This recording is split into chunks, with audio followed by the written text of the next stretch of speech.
Halo teman-teman dan Pak Fuad.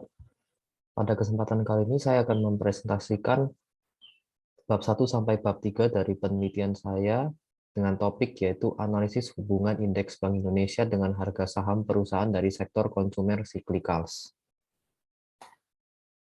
Berikut ini adalah beberapa bagian dari presentasi ini yang terdiri dari latar belakang, rumusan masalah, kerangka teori atau konsep, hipotesis, model dan metode analisis, data, dan rencana kerja selanjutnya.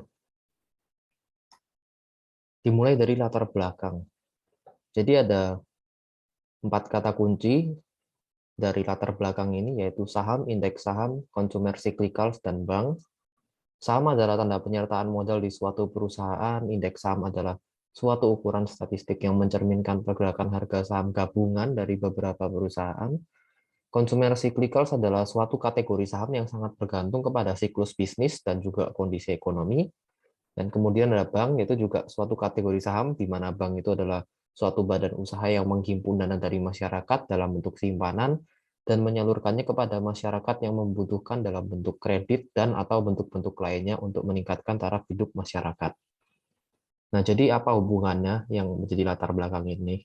Jadi hubungannya adalah karena keuntungan bank juga bertambah saat ekonomi sedang booming karena orang-orang lebih berani meminjam uang untuk berinvestasi. Diharapkan ada keterkaitan antara harga saham bank dan consumer cyclicals, di mana consumer cyclicals tadi ini adalah suatu kategori saham yang sangat bergantung kepada siklus bisnis dan juga kondisi ekonomi.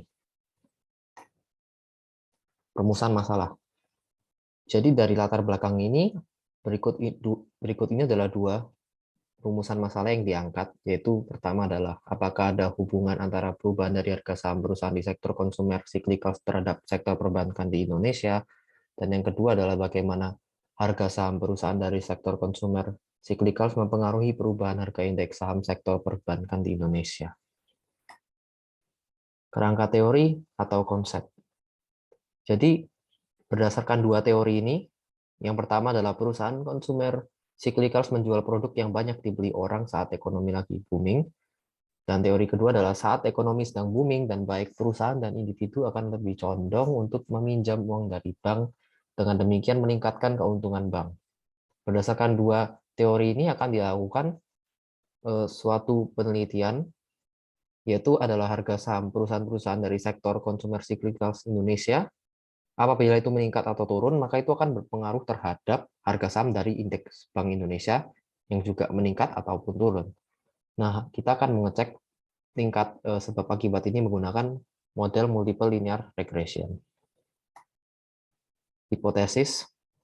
Jadi ada hipotesisnya ada dua, yaitu yang pertama ya, variabel Y dependen dapat dijelaskan oleh variabel X secara baik yang dapat dilihat melalui R-square yang lebih dari sama dengan 75%. Yang satunya adalah lawannya, berarti variabel Y atau dependen kurang dapat dijelaskan oleh variabel X atau independen secara baik yang dapat dilihat dari R-square yang kurang dari 75%.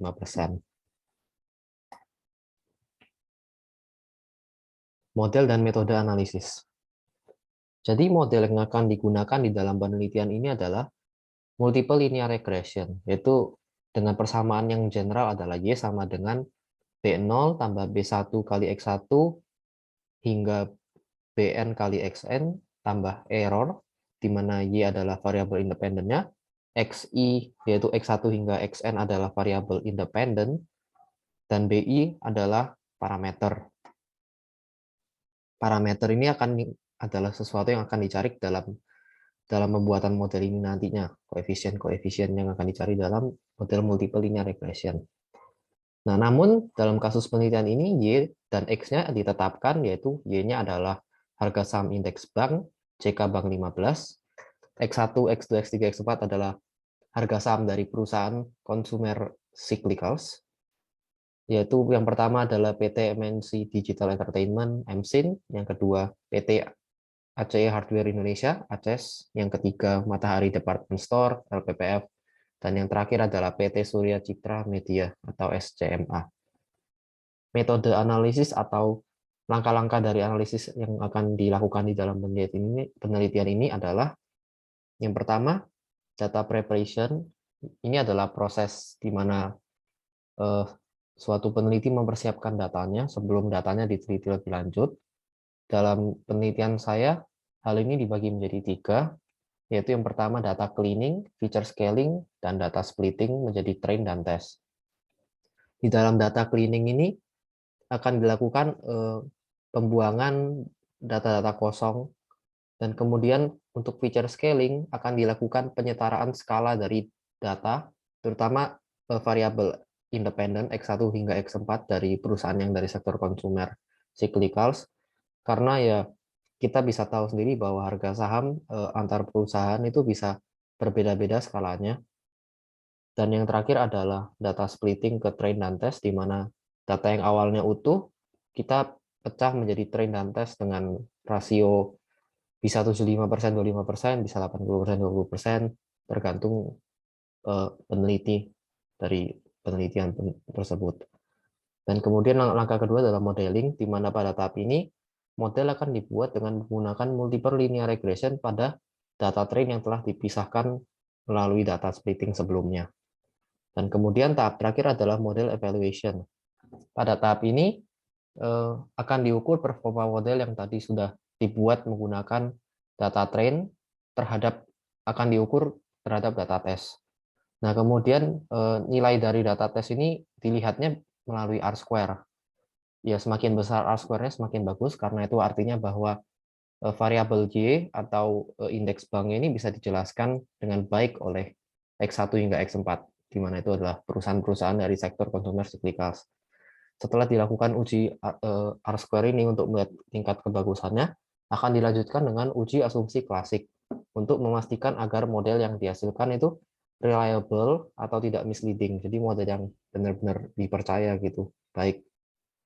Nah, uji asumsi klasik ini juga dibagi menjadi beberapa, yaitu uji multikolinearitas, uji heterokedastisitas, uji normalitas, dan autokorelasi. Oke, ini berikut ini tahap data, dan inilah sekilas dari data yang saya screenshotkan di presentasi kali ini. Ada 5 kolom. Ya, kolom yang date ini tidak saya hitung karena ini untuk melihat saja bahwa ini range-nya dari 2019 Januari hingga yang paling terakhir, paling bawah itu April 2022. Dan yang lainnya sudah dijelaskan sebelumnya, variabel-variabel apa saja yang ada di dalam penelitian ini. Bisa dilihat juga bahwa itu skalanya juga berbeda, contohnya MSIN dengan LPPF itu jauh dari ratusan ke ribuan. Oleh karena itu juga dilakukan feature scaling sebagaimana yang telah saya sebutkan tadi. Dan terakhir, data ini diambilnya dari situs resmi investing.com, jadi situs yang terpercaya dan resmi. Rencana kerja selanjutnya. Jadi hingga saat ini, progres saya sudah melakukan analisis, namun sangat disayangkan hasilnya tidak seperti apa yang diharapkan. R-square yang dihasilkan tidak baik dan modelnya hanya lulus satu uji asumsi klasik. Saya telah melakukan transformasi data, tapi itu pun kurang memberikan kontribusi yang signifikan untuk meningkatkan R-square ataupun membantu lolos uji asumsi klasik. Sehingga langkah berikutnya dari sini adalah membahasakan hasil penelitian dan menuliskannya ke dalam laporan, yaitu membuat bab 4 dan bab 5 dari laporan. Sekian dari presentasi saya. Terima kasih sudah mendengarkan.